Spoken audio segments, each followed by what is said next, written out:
ორი თვის ანდრიას ეზოში განთებულ კოცონთანაც მობს საბრალო დედა, რადგან სახლში არც გამათბობელი და არც შეშაა.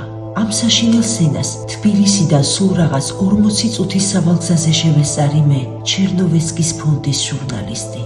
მაწონზე მყავს და დღეს უკვე მაწონი აღარ აქვს და გაგიჟებას ვარ საიდან მოუტანო ან რა ვაჭამო.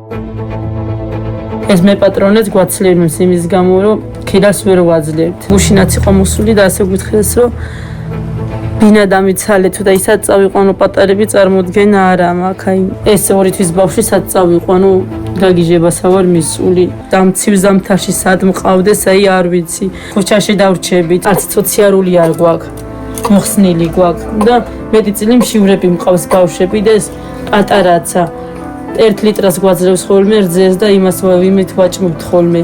სოციალური დახმარება რატომ მოგიხსნეს? ეს პატარა რო გვეყოლა ჩავაჩე ემატა და მეორე თვია უკვე რო არ აგვიღია და რაც გაჩერებული გვაქვს ძალიან გაგვიჭირდა მეტი წილი მშივრები ვართ. 3 წლის ლაზარემ და 5 წლის ანა მარიამ პურის ნატეხი გამომიწოდეს. არადა შიმშილისგან დაუძლურებული ბავშვების ერთადერთი საკვები მათ სახლში სწორედ რომ ეს პური იყო. მათ კი ის უცხო დეიდასთვის გაიმეტეს, ცრევრები მომადგა. მოგმართავთ საქართველოში მცხოვრებ ყველა ეროვნების და ყველა რელიგიის ადამიანს. სიკეთეს არ აქვს ეროვნება, სიკეთეს მხოლოდ ერთი ღმერთი ჰყავს. დიახ, დღეს მთელი საქართველო უნდა გავერთიანდეთ 2 თვის ანდრიას, 3 წლის ლაზარეს და 5 წლის ანა მარიას გადასარჩენად.